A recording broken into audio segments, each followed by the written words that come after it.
स्वागत है आपका मार्केट स्टडीज पर। मैं हूं आपका दोस्त कपिल रस्तोगी। आशा करता हूं आप सभी स्वस्थ होंगे। अभी हम बात करने वाले हैं पावर सेक्टर से जुड़े एक पेनी स्टॉक के बारे में। रतन इंडिया लिमिटेड के शेयर ने लोअर लेवल से काफ़ी अच्छा रिटर्न बनाकर अपने शेयर होल्डर्स को दिया है, लेकिन यहाँ पॉइंट ये है कि क्या ये हमेशा से ही एक पेनी स्टॉक पर ट्रेड करता था और क्या ये पेनी स्टॉक एक मल्टी बैगर स्टॉक साबित होने वाला है।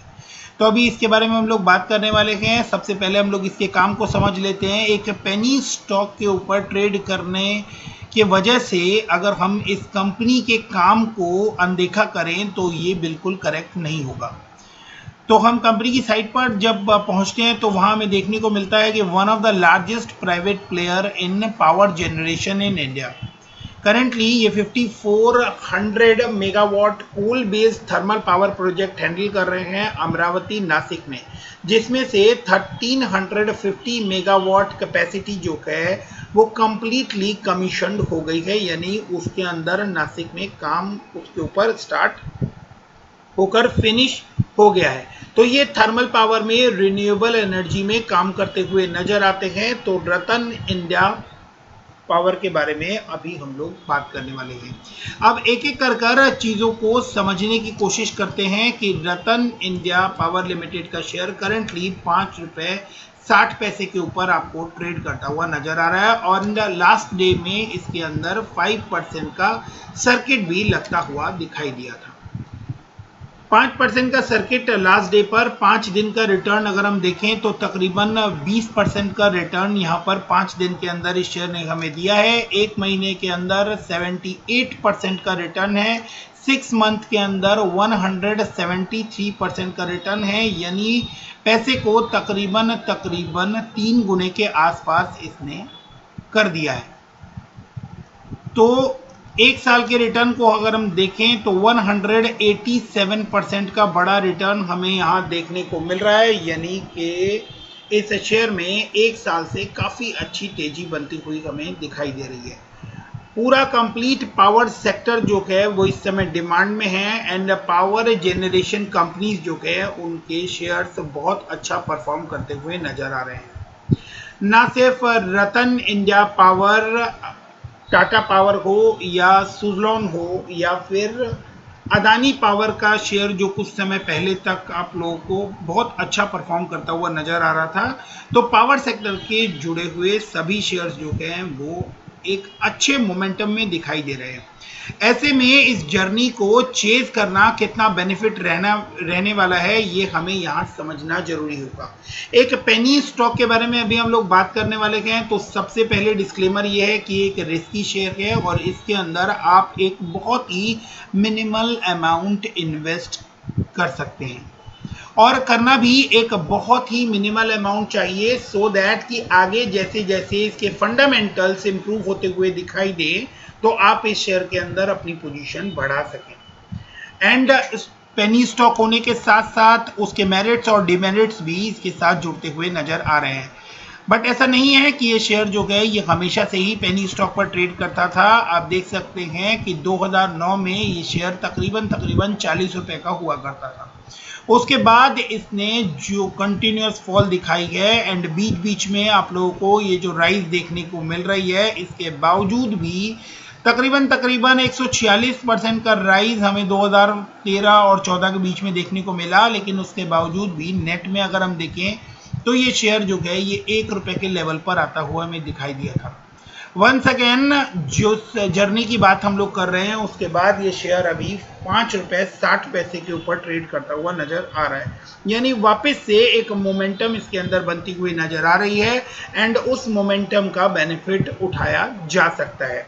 पावर सेक्टर में जिस तरह की डिमांड जनरेट हो रही है और जिस तरह से फ्यूचर में रिन्यूएबल एनर्जी की एंड अदर एनर्जी पोर्शंस की रिक्वायरमेंट बढ़ती जा रही है, उस हिसाब से आपको ऐसे पावर सेक्टर के पेनी स्टॉक्स में एक अच्छा रिटर्न मिल सकता है।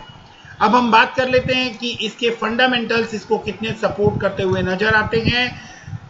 तो सबसे पहले अभी हम लोग ये समझ लेते हैं कि इस शेयर के अंदर आपको और क्या रीजन है जिसकी वजह से आपको एक मोमेंटम आता हुआ दिख रहा है। तो सबसे पहले रतन India power रिपेज rupees 1219 crore debt in last 15 months despite COVID। तो लास्ट 15 महीनों से जो बड़ा पेंडेमिक आपको देखने को मिल रहा है, जिसकी वजह से टोटल बिजनेस हाउसेज जो हैं और बाकी बिजनेसेस जो हैं वो हैम्पर होते हुए दिखाई दे रहे हैं। ऐसे में रतन इंडिया पावर लिमिटेड ना सिर्फ आगे बढ़ता हुआ नजर आ रहा है, बल्कि उसने 1219 करोड़ का डेट भी कम किया है।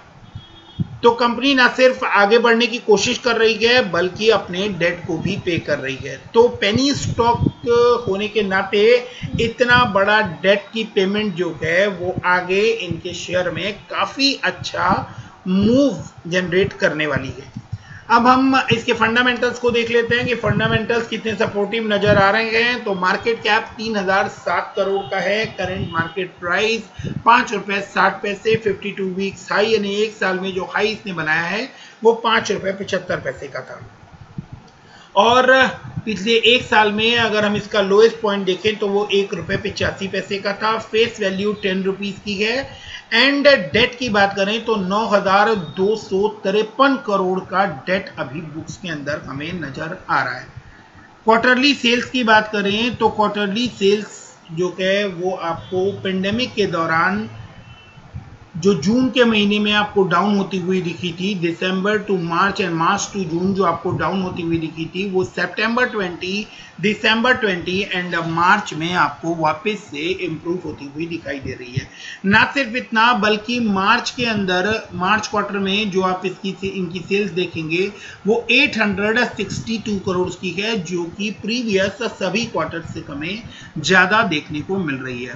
कंपनी हेल्दी ऑपरेटिंग प्रॉफिट भी जनरेट कर रही है। एंड अगर हम लास्ट 4 या 5 क्वार्टर 6 क्वार्टर की बात करें तो मार्च 21 में सबसे अच्छा ऑपरेटिंग प्रॉफिट जनरेट होता हुआ दिखाई दे रहा है 218 करोड़ का। बट वहीं उस ऑपरेटिंग प्रॉफिट को जो चीज खत्म कर रही है वो है हैवी इंटरेस्ट का बर्डन, जो डेट का बर्डन इनके ऊपर दिखाई दे रहा है।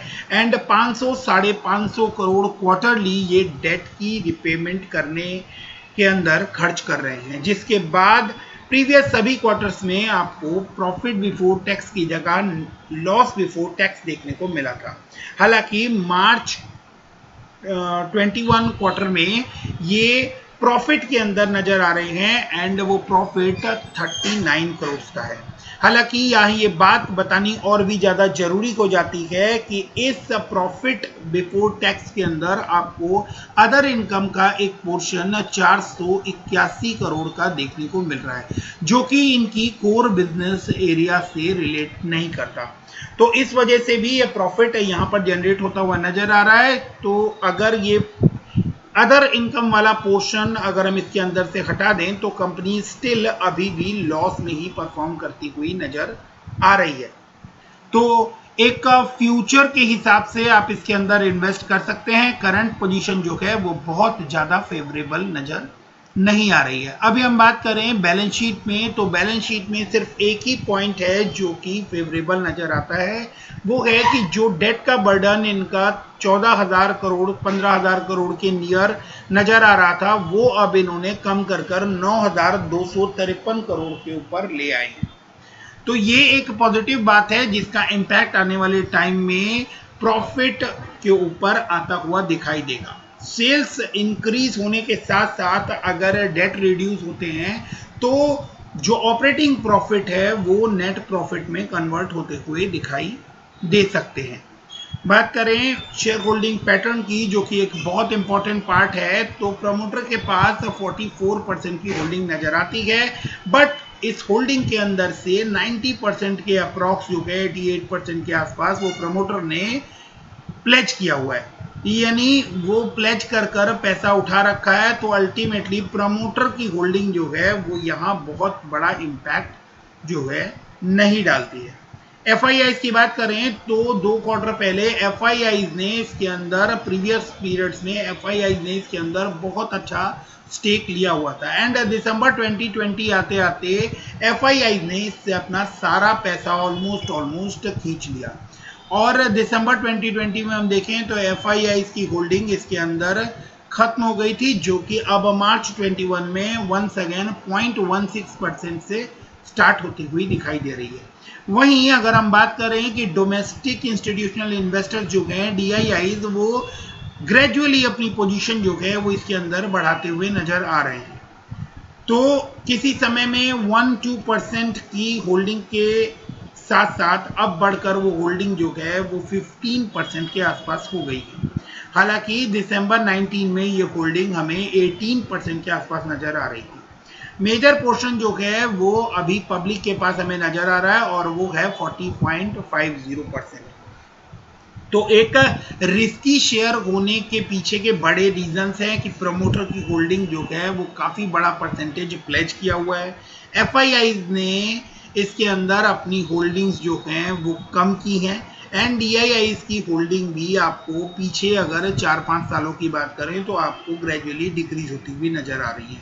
मेजर पोर्शन जो है वो पब्लिक के हाथों में है, इस वजह से ये शेयर आपको रिस्की नजर आ रहा है। तो आप इस तरह के शेयर में मोमेंटम को देखकर इन्वेस्ट कर सकते हैं एंड इस मोमेंटम का बेनिफिट उठा सकते हैं, बट डेफिनेटली किसी भी बल्क बाइंग के चक्कर में ना रहें और ना ही किसी छोटे लालच के चक्कर में रहें कि कोई बड़ी क्वांटिटी बाई कर कर आप इस मोमेंटम को चेज कर कर कोई बहुत बड़ा पैसा बना लेंगे। बजाय इसके इस तरह के शेयर में एक छोटी इन्वेस्टमेंट करके छोड़ देना शायद बहुत बड़ा फायदे का सौदा हो सकता है, क्योंकि ओवरऑल अगर हम इसको एनालाइज करें तो जिस तरह से डेट ये कंपनी कम कर रही है और सेल्स जो है वो आपको प्रीवियस सभी क्वार्टर से ज़्यादा निकल कर आती हुई नजर आ रही है, तो सेल्स इंप्रूव होने के साथ साथ और डेट की रिडक्शन के साथ साथ अगर ये मोमेंटम आगे कंटिन्यू रहता है तो आपको इसके अंदर प्रॉफिट जनरेट होता हुआ नजर आएगा, जिसका बेनिफिट जो है वो इसके शेयर होल्डर्स को पास ऑन होता हुआ दिखाई देगा। अब हम बात कर लेते हैं चार्ट के ऊपर। तो चार्ट के ऊपर फिलहाल कुछ समय से शेयर हमें बहुत ही खूबसूरत नजर आ रहा है।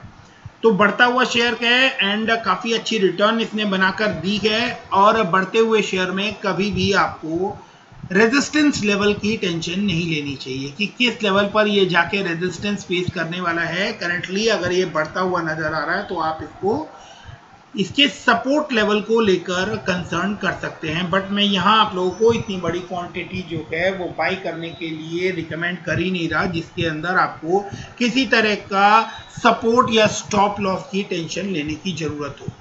तो आप इसको CMP पर अगर बाई करना चाहें तो अगर आपको मौका मिलता है तो आप इस शेयर को इसी लेवल के ऊपर बाई कर सकते हैं, या ये अगर 1-2 दिन के अंदर कुछ करेक्शन लेकर कुछ नीचे आता हुआ दिखाई देता है तो आप वहां पर एक पोजीशन बना सकते हैं। And keep an I on it's financial, जैसे जैसे वो इम्प्रूव होते हैं डेट अगर फर्दर क्वार्टर्स में आपको रिड्यूस होते हुए दिखाई देते हैं तो एक डिमांडिंग सेक्टर के शेयर होने के साथ साथ अगर इसके फंडामेंटल्स भी इसको सपोर्ट करते हुए नजर आते हैं तो आगे आप अपनी होल्डिंग्स को ग्रेजुअली बढ़ा सकते हैं। फिलहाल ये 5 रुपये 60 पैसे के ऊपर ट्रेड करता हुआ नजर आ रहा है और अगर ये आपको 5 रुपये 15 पैसे के आसपास भी आपको मिलता हुआ नजर आए तो आप इसके अंदर पोजीशन बना सकते हैं।